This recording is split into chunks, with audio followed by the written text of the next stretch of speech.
Hi అండి, welcome to my channel. ఈరోజు మన వీడియోలో నార్మల్ లైనింగ్ బ్లౌజ్ని ఈజీగా ఎలా కట్ చేసుకోవాలో బిగినర్స్ కోసం అయితే చూపించబోతున్నాను. ఎక్కడ స్కిప్ చేయకుండా చూడండి, స్కిప్ చేస్తే అర్థం కాదు. తర్వాత చూడండి, ఫోల్డింగ్స్ అనేటివి మన వైపు ఉంచుకోవాలి. తర్వాత ఆపోజిట్లో ఓపెన్స్ ఉంచుకోవాలి. హెచ్చు తగ్గులు ఏవైనా ఉంటే కనుక ఫ్రంట్లో స్కేల్తో ఒక లైన్ అయితే మార్జిన్ అయితే వేసేసుకోవాలి. ఇంకా మార్జిన్ అయితే వేసుకున్న తర్వాత ఇప్పుడు ఆది బ్లౌజ్ తీసుకొని ఆది blouse back side back part అండి మనం కట్ చేసుకునేది ఫస్ట్. సో మనం బ్యాక్ పార్ట్ కట్ చేస్తున్నాం కాబట్టి బ్యాక్ సైడ్కే పెట్టేసుకోవాలి. ఇప్పుడు నడుము దగ్గర అండి, నడుము ఎగ్జాక్ట్ మార్కింగ్ దగ్గరికి ఒక మార్క్ అయితే వేసుకోవాలి. తర్వాత ఇక్కడ డాట్స్ ఉన్నాయి కదండి, మనం బ్యాక్ డాట్ అంటాం కదా, ఆ బ్యాక్ డాట్ కోసం అక్కడ ఒక హాఫ్ ఇంచు, ఇక్కడ ఒక 2 డాట్స్ వస్తాయి కదా, సో 1 ఇంచ్ ఎగస్ట్రా తీసేసుకోవాలండి. తర్వాత బ్లౌజ్ని నీట్గా సర్దేసుకొని నెక్ అండి మెయిన్ ఇంపార్టెంట్, నెక్ కదండి. నెక్ ఎక్కువైంది తక్కువైంది అంటుంటారు. సో మనము ఇప్పుడు నెక్ ఎగ్జాక్ట్ లేకుండా కొంచెం పైవైపుకి ఇలా మార్క్ చేసుకోవాలి. చూడండి, కొంచెము. తర్వాత బ్లౌజ్ నీట్గా ఇట్లా పెట్టేసుకోవాలి. పొడవు వచ్చేసి ఎగ్జాక్ట్ లేకుండా ఇక్కడ కూడా అంతే అండి, ఒక్క 1/2 ఇంచు పైకి ఉండేటట్టు మార్కింగ్ అయితే వేసుకోవాలి. చూడండి, అట్లా లాగి పట్టేసుకొని కొంచెం నీట్గా కొంచెం పైకి అంతే అండి, ఒక 1/2 ఇంచు. మనం షోల్డర్ దగ్గర జాయింట్ వేస్తాం కదా ఖర్చులకి కొంచెం పైవైపుకు. నెక్ కూడా అంతే అండి, కొంచెం ముందర వైపుకు అండి, అది కుట్టేసరికి సరిపోతుంది. కొంచెం ముందర వైపుకి ఇక్కడ చూడండి, షోల్డర్ దగ్గర హ్యాండ్ జాయింట్ చేసాం కదా, అక్కడ కూడా అంతేనండి, మనము కొంచెం బయట సైడ్కే మార్క్ చేసుకోవాలి. తర్వాత ఇక్కడ హ్యాండ్ జాయింట్ ఉంది కదండి, ఇక్కడ కూడా అంతే అండి, కొంచెం పైవైపుకే మార్క్ చేసుకోవాలి, ఒక 1/2 ఇంచు పైకే. తర్వాత నీట్గా బ్లౌజ్ని సర్దేసుకొని నెక్ దగ్గర నుంచి ఇక్కడ జాయింట్ దగ్గరికి లాగేస్తే చెస్ట్ లూజ్ వచ్చేస్తుందండి. సో అక్కడ మనం అడ్డంగా నిలువుగా మార్క్ వేసుకుంటే సరిపోతుంది. ఇప్పుడైతే అన్ని మార్కింగ్ చూడండి వేసేసుకున్నాము, కొలత అంతా తీసేసుకున్నాం, బ్లౌజ్ కొలత బ్యాక్ పార్ట్ అయితే అయిపోయింది. ఇప్పుడు మనం ఎక్కడైతే మార్కింగ్స్ వేసుకున్నామో అక్కడంతా మొత్తం మార్జిన్ అయితే లైన్స్ అయితే కలిపేసుకోవాలి. ఇలా మొత్తంగా కలిపేసుకోవాలండి. ఇలా ఆర్మ్ రౌండ్ దగ్గర ఒక లైన్ వేసేసుకోవాలి. నెక్ దగ్గర కూడా స్ట్రైట్గా ఒక లైన్ అయితే వేసుకోవాలి. ఈ వీడియోని ఎక్కడ స్కిప్ చేయకుండా చూడండి, స్కిప్ చేస్తే ఎక్కడ కూడా అర్థం కాదు, డౌట్స్ వస్తాయి. నేను చెప్పేది అర్థం కాకపోయినా వీడియో చూస్తున్నారు కదండి, నీకు అర్థమైపోతుంది. ఇక్కడ చూడండి, డాట్ కోసం మనం ఎగ్జాక్ట్ వేసాం కదా, అక్కడ కాకుండా డాట్ కోసం వేసాం కదా, అక్కడికైతే లైన్ అయితే మార్క్ చేసుకోవాలి. ఈ పక్క వదిలేసేయాలి. తర్వాత టేప్ తీసుకుంటే కనుక ఒక 1.5 ఇంచ్ వరకు పెట్టేసుకోవాలి లోతు. సో మనం టేప్ లేకుండా అయితే కనుక ఒక వేలు అలా పెట్టేసుకొని 2 గీతల వరకు పెట్టేసుకోవాలి. ఇప్పుడు చెస్ట్ లూజ్ మార్క్ చేసాం కదా, అక్కడికి కలిపేసుకోవాలండి. ఇలా కర్వ్ షేప్ అయితే తీసుకోవాలి. తర్వాత మనము ఖర్చుల కోసం మీ ఇష్టం అండి, 1.5, 1 ఇంచు, 2 ఇంచ్ ఎలాగైనా, నేనైతే 2 ఇంచెస్ అయితే తీసుకుంటున్నాను. ఇక్కడ మార్క్ చేసుకొని మొత్తం ఇక్కడ కూడా లైన్ అయితే కలిపేసుకోవాలి. తర్వాత ఆది బ్లౌజ్ తీసుకొని ఈ ఆమ్ రౌండ్ సరిపోయిందా లేదా, మనకు సరిపోతుందా లేదా అనేది చూసుకోవాలి. ఎక్కువ తక్కువ లేకుండా, ఎక్కువ అయితే గన పైకి కిందికి, తక్కువ అయితే గన పైకి ఇలా మార్క్ చేసుకోవాలి. చూడండి, ఇక్కడ కుట్లు వేసుకుంటాం కదా షోల్డర్ దగ్గర, సో అక్కడ వదిలేసి కుట్టేసింది కాబట్టి బ్లౌజు అక్కడ వదిలేసి అక్కడ నుంచి హ్యాండ్ ఆమ్ రౌండ్ని చూసుకోవాలి. ఇప్పుడు చూడండి, కొంచెం ఎగస్ట్రా వచ్చింది కదా, సో మనం ఇంకా కొంచెం పైకి అయితే మార్క్ చేసుకుందాము, సరిపోతుంది. ఈ బ్లౌజ్ కుట్టేసింది కాబట్టి ఇది కుట్టేసరికి ఆడికి సరిపోతుంది, కొంచెం పైకి అండి. అంతేనండి, ఆమ్ రౌండ్ కూడా అయిపోయింది. తర్వాత నెక్ అండి, నెక్ ఇలా కావాలంటే ఇలాగే ఉంచేసుకోవచ్చు, ఇలా వద్దు రౌండ్ నెక్ కావాలంటే రౌండ్ అయినా తీసుకోవచ్చు, ఏ మోడల్ అయినా ఇందులో అయితే డ్రా చేసుకోవచ్చు అండి. నేనైతే ఇలాగే పెట్టేస్తున్నాను. సో మనము కింద కొంచెం వెడల్పుగా ఉంటే నీట్గా ఉంటుందండి, అందుకోసం నేను ఒక 1/2 ఇంచ్ ఎగస్ట్రా అయితే తీసేసుకుంటున్నాను. కింద కొంచెం వెడల్పుగా పెట్టమన్నారు, అందుకోసము. ఇప్పుడు పైన అయితే అదే లైన్ అయితే అదే కొలత అయితే ఉండాలండి, కింద మాత్రమే మనం వెడల్పు తీసుకోవాలి, ఒక 1/2 ఇంచ్ కానీ 1 ఇంచ్ కానీ ఎంతైనా. ఇప్పుడు ఇంక అంతేనండి, కట్ చేసుకోవడమే. బ్యాక్ పార్ట్కి కింద అయితే మనం ఖర్చులకు అయితే పెట్టలేదు కదండి, ఖర్చులకు పెట్టలేదు ఎందుకు అనుకుంటారు కదా, తర్వాత అయితే చూపిస్తానని మీకు చెప్తాను. ఇప్పుడైతే బ్లౌజ్ మొత్తాన్ని కట్ చేసుకుందాం. బ్యాక్ పార్ట్ అయితే ఇంతటితో కంప్లీట్ అయిపోయిందండి. తర్వాత ఇప్పుడు బ్యాక్ పార్ట్ నెక్ అయితే కట్ చేయకూడదండి. ఇప్పుడు చూడండి, కింద ఒక 2 ఇంచెస్ అయితే మార్క్ పెట్టేసుకొని లైన్ అయితే డ్రా చేసుకోవాలి, లేదా ఫోల్డింగ్ చేసేసుకోవాలి. ఎవరికైనా ఆ 2 ఇంచెస్ అయితే సరిపోతుందండి, ఏ సైజు బ్లౌజ్కైనా కూడా 2 ఇంచెస్ వరకు మార్క్ చేసుకొని ఇలా మొత్తం ఫోల్డ్ చేసుకోవాలండి. తర్వాత ఇప్పుడు ఇటు సైడ్ బ్యాక్ పార్ట్ కట్ చేసాం కదా, అటు సైడు హ్యాండ్స్ అండి, ఒకవేళ సన్నగా ఉన్న వాళ్ళకైతే ఇలా ఫోల్డ్ చేస్తేనే సరిపోతుంది. చూడండి చూపిస్తాను, చూస్తే మీకు అర్థమవుతుంది. ఇలా బ్యాక్ సైడ్ మాత్రమే తీసుకోవాలి, ఫ్రంట్ సైడ్ తీసుకోకూడదు. హ్యాండ్ని బ్యాక్ సైడ్ మాత్రమే తీసుకోవాలి. సో ఇలా పెట్టేసి చూడండి, ఎగ్జాక్ట్గా సరిపోయింది కానీ ఖర్చులకైతే రాలేదు. కొత్త వాళ్ళు అయితే జాయిన్ చేసుకోవాలంటే ఇబ్బంది పడతారు కదండి, అందుకోసం చెప్తున్నాను. ఇప్పుడు ఇలా ఫోల్డ్ చేసుకోవాలండి. ఇలా ఫోల్డ్ చేసుకుంటే చూడండి సరిపోతుంది. ఇప్పుడు చూపిస్తాను చూడండి, ఆది బ్లౌజ్కి తీసుకొని ఇప్పుడు అదే హ్యాండ్ని ఇలా పెట్టేసుకోవాలి. ఇలా పెట్టేసుకొని చూడండి, ఖర్చులకు పొడవు సరిపోయింది, ఎంత కావాలో పెట్టేసుకుంటాము. హ్యాండ్ లూజ్ సరిపోతుంది, హ్యాండ్ ఆర్మ్ రౌండ్ కూడా సరిపోతుంది, మొత్తం సరిపోతుంది. చూడండి ఇటు సైడ్ తిప్పి చూపిస్తున్నాను మీకు. నేను చేతి కుట్లకి అలా హెమ్మింగ్ ఏం చేయట్లేదండి, తిప్పి కుట్టేస్తాను. సో అందుకొని ఖర్చులకి ఏం పెట్టట్లేదు, ఒక 1/2 ఇంచు మాత్రమే పెట్టాను. తర్వాత ఇక్కడ హ్యాండ్ డౌన్ అండి, డౌన్కి కూడా అంటే కొంచెం పై వైపుకే మార్క్ చేసుకోవాలి, ఎగ్జాక్ట్గా అయితే చేసుకోకూడదు. సో మనం ఇక్కడికైతే లైన్ డ్రా చేసుకున్నాం కదా, పైన కూడా లైన్ డ్రా చేసేసుకున్నాము పొడవు కోసము. అంతేనండి, తీసేయాలి ఫస్ట్. ఇప్పుడు చూడండి 1 ఇంచ్ కానీ 1.5 ఇంచ్ కానీ ఇలా వేలు విడుతు కానీ పెట్టేసుకొని కొంచెము స్ట్రైట్గా లైన్ అయితే డ్రా చేసుకోవాలి. లైన్ డ్రా చేసుకున్న తర్వాత అక్కడ నుంచి కొంచెం కరువు తిప్పాలండి. మనం ఎక్కడికైతే మార్క్ చేసుకున్నామో అక్కడి వరకు కొంచెం కరువు తిప్పేసుకోవాలి. తర్వాత మనం 2 ఇంచులు ఖర్చు పెట్టుకున్నాం కదండి, ఇప్పుడు కూడా 2 ఇంచులే ఖర్చు పెట్టేసుకోవాలి. 2 ఇంచుల్ని ఇలా మార్క్ చేసుకోవాలి. తర్వాత మనకి ఇది సరిపోయిందో లేదో చూసుకోవాలండి, ఖచ్చితంగా కట్ చేయకముందే చూసుకోవాలి, లేదా ఇది సరిపోలేదంటే మనకి బ్లౌజ్ ఎట్లా అంటే అట్లా వస్తుంది. ఇప్పుడు చూడండి, అక్కడ ఖర్చు కోసం వదిలేసి షోల్డర్ దగ్గర మొత్తం కొలుస్తున్నాను. చూడండి నాకు 11 ఇంచెస్ అయితే వచ్చేసింది, మీకు క్లియర్గా కనిపించట్లేదు వీడియో. 11 ఇంచెస్ దగ్గరికి 11 ఇంచెస్ ఇక్కడ కూడా ఉందా లేదా అని చెక్ చేసుకోవాలండి, చెక్ చేసుకోండి. చూడండి నాకు 10 ఇంచెస్ అయితే వచ్చేసింది, 1 ఇంచ్ తక్కువ వచ్చింది. సో 1 ఇంచ్ కోసం నేను కొంచెం కింది వైపుకి ఇలా మార్క్ చేసేసి, తర్వాత మనము లూజ్ తీసుకున్నాం కదండి, అదే ఖర్చుల కోసం తీసుకున్నాం కదా, అక్కడికి కొంచెం బయట వైపుకే మార్క్ చేస్తున్నాను.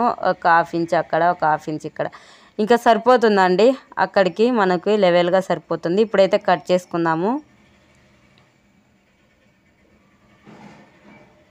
ప్లీజ్ అండి, వీడియో నచ్చితే ప్లీజ్ అండి లైక్ చేసి సబ్స్క్రైబ్ చేసుకోండి మరిన్ని వీడియోల కోసం. ఈ వీడియో ఎవరికైనా యూజ్ అవుతుంది అనుకునే వాళ్ళు ఉంటే షేర్ చేయండి. ఇప్పుడు మిడిల్లో టక్స్ ఇచ్చుకోవాలండి, గుర్తుండడం కోసం ఖచ్చితంగా టక్స్ అయితే ఇచ్చుకోవాలి. ఇంకా ఓపెన్ చేసేసుకోవాలి 2 హ్యాండ్స్ని, అంతేనండి. హ్యాండ్ కూడా అయిపోయింది, బ్యాక్ పార్ట్ అయిపోయింది. ఇప్పుడైతే ఫ్రంట్ పార్ట్ అయితే కట్ చేసుకుందామండి. ఫ్రంట్ పార్ట్ కోసం ముందర నా వైపు ఉండేటట్టు చూసుకున్నాను ఓపెన్స్. ఇప్పుడు మనం ఫోల్డ్ చేసాం కదా, అది ఇలా పెట్టేసుకొని చూసుకోవాలండి. క్రాస్ కటింగ్ అయితే ఇలా పెట్టేసుకోవాలి, స్ట్రైట్ కటింగ్ అయితే స్ట్రైట్గా పెట్టేసుకోవాలండి. ఇప్పుడైతే క్రాస్ కటింగ్ కదా, సో ఇలా పెట్టేసుకుంటున్నాను. చూడండి మనకి ఎక్కడ కూడా జాయింట్లు పడకుండా చూసుకోవాలి. చూడండి నేను అంతా చెక్ చేస్తున్నాను. ఇలా పెట్టేసుకుంటే కనుక ఇక్కడ చూడండి చివరిలో కొంచెం జాయింట్ పడుతుంది, జాయింట్లు లేకుండా ఉండేటట్టు చూస్తున్నాను. అటు సైడ్కి ఇటు సైడ్కి చూడండి ఇంకా ఎక్కువ వచ్చింది, ఇటు సైడ్కి అయితే ఇంకా ఎక్కువ వచ్చింది. ఇలా పెట్టేసుకుంటే కూడా పైన కొంచెం తక్కువ వస్తుంది, కింద కూడా కొంచెం తక్కువ వస్తుంది, లేదా నెక్ రావట్లేదు. అందుకోసం నేను మొత్తం చెక్ చేసిన తర్వాత చూసుకున్నానండి ఎలాగే వస్తుంది జాయింట్లు పడకుండా అని. మొత్తం చూసుకున్న తర్వాత ఇటు సైడ్ ఆపోజిట్ వైపు అయితే వేసాను. ఆపోజిట్ వేస్తే ఇప్పుడైతే కరెక్ట్గా సరిపోయిందండి, అటు సైడ్ ఇటు సైడ్ మొత్తము లేకుండా. మీరు కూడా అంతే అండి, బిగినర్స్ ఎక్కడ సరిపోతుందో అక్కడ చూసుకోవాలండి. మనకు క్రాస్గా రావడం ఇంపార్టెంట్ అండి, మనకు జాయింట్లు పడకుండా చూసుకోవాలండి. ఇప్పుడైతే బ్యాక్ పార్ట్ ప్రకారము మొత్తం చుట్టూ లైన్ డ్రా చేసుకోవాలి. ఎలా ఉంటే బ్యాక్ పార్ట్ అలాగే డ్రా చేసుకోవాలి ఫస్ట్.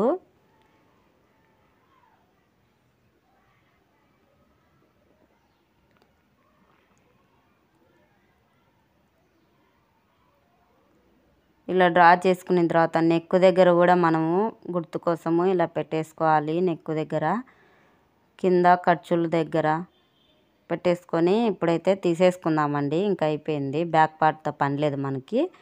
ఇప్పుడు ఫ్రంట్ పార్ట్ ఇలా వచ్చింది కదా, మనము నెక్ తర్వాత కట్ చేసుకుందాము, కొలత చూసుకుందాము. ఇప్పుడైతే స్ట్రైట్గా లైన్ అయితే డ్రా చేసుకోవాలి.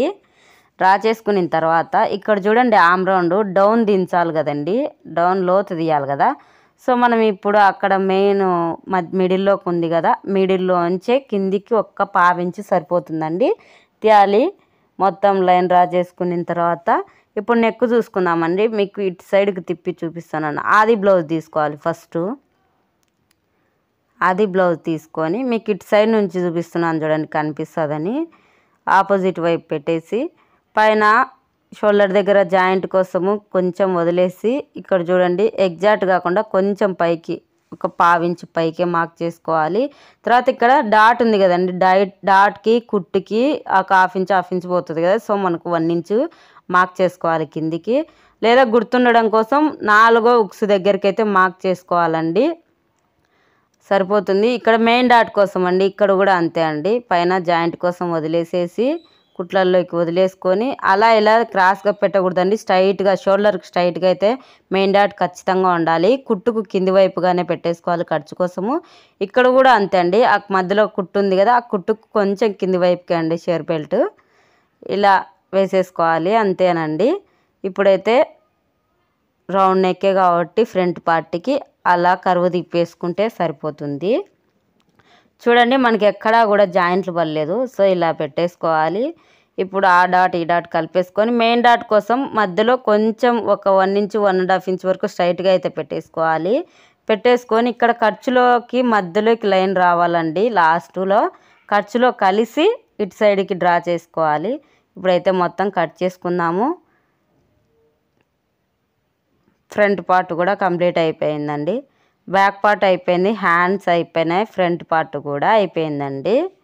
ఇంకా మిగిలింది మనకు షేర్ బెల్ట్ అండి. ఇప్పుడు పక్కన పెట్టేసుకొని బ్యాక్ పార్ట్ ఉంది కదండి, మనం ఇంకా నెక్ కట్ చేయలేదు కదా. సో ఇప్పుడైతే నెక్ అయితే కట్ చేసుకుందాము. నెక్ కూడా కట్ చేసుకొని పక్కన పెట్టేసుకుందాము. ఇప్పుడు ఫ్రంట్ పార్ట్ని, బ్యాక్ పార్ట్ని, హ్యాండ్స్ని పక్కన పెట్టేసుకుందాము. మిగిలిన క్లాత్ ఉంది కదండి, మిగిలిన క్లాత్లో షేర్ బెల్ట్ రావాలండి. మనం ఒక సైడ్ మాత్రమే తీసుకోవాలి. ఆది బ్లౌజ్ నుండి కొలత తీసుకునేటప్పుడు చూడండి వాళ్ళు ఎంతవరకు అయితే పెట్టేశారో మనం కూడా అంతవరకు ఎగ్జాక్ట్ లేకుండా కొంచెం ముందరికి డ్రా చేసుకొని అటు సైడు కింది సైడు ఎక్కడా కూడా క్రాసులు లేకుండా అయితే చూసుకోవాలండి. క్రాసులు లేకుండా అయితే లైన్ మార్జిన్ అయితే వేసుకోవాలి. వేసుకొని మనం ఎగ్జాక్ట్ లేకుండా కొంచెం అటు సైడ్కే డ్రా చేసుకోవాలి. చూడండి ఈ షేర్ బెల్ట్ కొలత ఎంత ఉందో ముందర వైపు ఒక 3-2 గీతలు అయితే వచ్చేసిందండి నాకు. నేను ఎగ్జాక్ట్ లేకుండా కన్ఫ్యూజ్ అయిపోతారండి బిగినర్స్ అయితే. నేను ముందు నుంచి ఇదే ఫార్ములా అయితే వాడుతున్నాను. ఒక 4 ఇంచెస్ దగ్గరికి అయితే మార్క్ వేసుకోవాలి. మనం కుట్టేటప్పుడు అయితే ఇలా చేసుకోవచ్చు. ఇప్పుడు ముందే కట్ చేసుకున్నామంటే కన్ఫ్యూజ్ అయిపోతాం, ముందర పార్ట్ ఏది వెనకాల పార్ట్ ఏదని. ఎంత టక్స్ పెట్టుకున్నా కూడా మనము కన్ఫ్యూజ్ అయిపోతామండి ఒక్కోసారి. అందుకోసం నేనైతే ఇప్పుడైతే కట్ చేయను ఎగ్జాక్ట్గా, అందుకే ఒక 4 ఇంచెస్ విడుతుతో అయితే తీసుకున్నాను. స్టిచ్చింగ్ పార్ట్లో చూపిస్తాను ఎలాగో. ఇప్పుడు తీసుకున్న తర్వాత నెక్ కట్ చేసాం కదా, ఆ నెక్ పీసెస్ వచ్చేసి ఉక్స్ కాజాలకు పనికొస్తాయి. ఇప్పుడు షేర్ బెల్ట్ కూడా అయిపోయింది. చూడండి మొత్తము బ్లౌజ్ అయితే కటింగ్ అయితే కంప్లీట్ అయిపోయింది. ఇప్పుడు మెయిన్ ఫ్యాబ్రిక్ ఉంది కదండి, మెయిన్ ఫ్యాబ్రిక్ తీసుకొని దీన్ని కూడా అంతే అండి ఫోల్డింగ్ మన వైపు ఉండేటట్టు చూసుకొని ఇప్పుడైతే బ్లౌజ్ పీస్లు అయితే లైనింగ్ బ్లౌజులు అయితే ఇక్కడ పెట్టేసుకోవాలి. లైనింగ్ మొత్తము సెట్ చేసుకోవాలి. ఫస్ట్ మనము క్రాస్ లేకుండా చూసుకోవాలి, మెయిన్ ఇంపార్టెంట్ అండి. ఇక్కడ కూడా క్రాస్ లేకుండా చూసుకొని కట్ చేసుకోవాలి. లైనింగ్ బ్లౌజ్కైనా మెయిన్ బ్లౌజ్కైనా కూడా ఎక్కడైనా కూడా మనము క్రాస్ లేకుండా చూసుకోవాలి. ఇప్పుడు ఒక 2 ఇంచులకు మార్క్ చేస్తున్నాను. ఇక్కడ లాస్ట్లో 2 ఇంచులకు మార్క్ పెట్టేసుకొని లైన్ అయితే డ్రా చేసుకుంటాను. ఇది ఎందుకో చెప్తాను చూడండి, కాసేపు ఆగండి చెప్తాను. మనము ఇంకా ఇక్కడ ఏమి ఖర్చులకు తీసుకొని అవసరం లేదు. ఇక్కడ నుంచి లైన్ మనం డ్రా చేసాం కదా, అక్కడి నుంచి బ్లౌజ్ పెట్టేసుకోవాలి. ఇప్పుడు చూడండి ఎందుకో చెప్తాను. ఇక్కడ మనము మెయిన్ ఫ్యాబ్రిక్ మాత్రమే ఫోల్డ్ చేసాం చూడండి, అలా ఫోల్డ్ చేసుకుంటే సరిపోతుందండి. లైనింగ్ లేకుండా, లైనింగ్ కూడా మనకు మిగిలిపోతుంది. ఇలా ఫోల్డ్ చేసి ఇలా కుడతానండి. అందుకోసం అండి నేను ఖర్చులకు అయితే తీయలేదు. ఇప్పుడు అర్థమైంది అనుకుంటాను మీకు ఎందుకో. ఇలా లైనింగ్ పీసెస్లన్నీ మొత్తము ఎక్కడ సరిపోతే అక్కడ సెట్ చేసుకోవాలండి. క్రాస్గానే తీసుకోవాలి, క్రాస్ కటింగ్ అయితే మెయిన్ ఫ్యాబ్రిక్ కూడా. ఇప్పుడు చూడండి హ్యాండ్స్ చూడండి, అటు సైడ్ పెడితే కూడా అస్సలు సరిపోలేదు, జాయింట్లు పడుతున్నాయి. అందుకోసం ఇటు సైడ్కి అయితే ఓపెన్ చేసేసి అయితే పెట్టేస్తున్నాను. 2 హ్యాండ్స్ వచ్చేస్తాయి. డబల్ ఫోల్డింగ్ మీద ఉంది కాబట్టి ఇంకా ఇలా పెట్టేసుకొని నీట్గా ఇంకా మిగిలింది అటు సైడ్ లాస్ట్లో చివరికి షేర్ బెల్ట్ అండి. నీట్గా సర్దుకుంటూ కుట్లు ఏం లేకుండా జాయింట్లు ఏం లేకుండా ఉండేటట్టు చూసుకోవాలి. నీట్గా సరిపోయేటట్టు పెట్టేసుకొని షేర్ బెల్ట్ కూడా అటు సైడ్ పెట్టేసుకున్నాను. మొత్తం చూపిస్తున్నాను చూడండి. Back part, front part, hands, share belt అంతా మొత్తం ఎలా ఉందో అలా కట్ చేసుకోవాలి. చూడండి నేను కట్ చేశాను. బ్యాక్ పార్ట్ కూడా రెడీ అయిపోయింది, ఫ్రంట్ పార్ట్ రెడీ అయిపోయింది. నెక్ అయితే మళ్ళీ తిప్పి కుట్టేస్తాం కాబట్టి కట్ చేసుకుంటాము. ఇప్పుడు హ్యాండ్స్ చూడండి. షేర్ బెల్ట్ చూడండి నేను డబల్ కట్ చేశాను. మెయిన్ ఫ్యాబ్రిక్ ఎక్కువ ఉంది కాబట్టి లైనింగ్ అయితే మనకు క్లాత్ మిగలలేదు కదండి. సో నేను మెయిన్ ఫ్యాబ్రికే తీసుకున్నాను డబల్ లేయర్గా. స్టిఫ్గా ఉండడం కోసం మనం 3 లేయర్స్ వేస్తాం కదా. సో నాకు 3 లేయర్స్ సరిపోయినాయి. ఈ వీడియో నచ్చితే ప్లీజ్ అండ్ లైక్ చేసి సబ్స్క్రైబ్ చేయండి. నెక్స్ట్ వీడియోలో కలుద్దాం. బాయ్ అండి.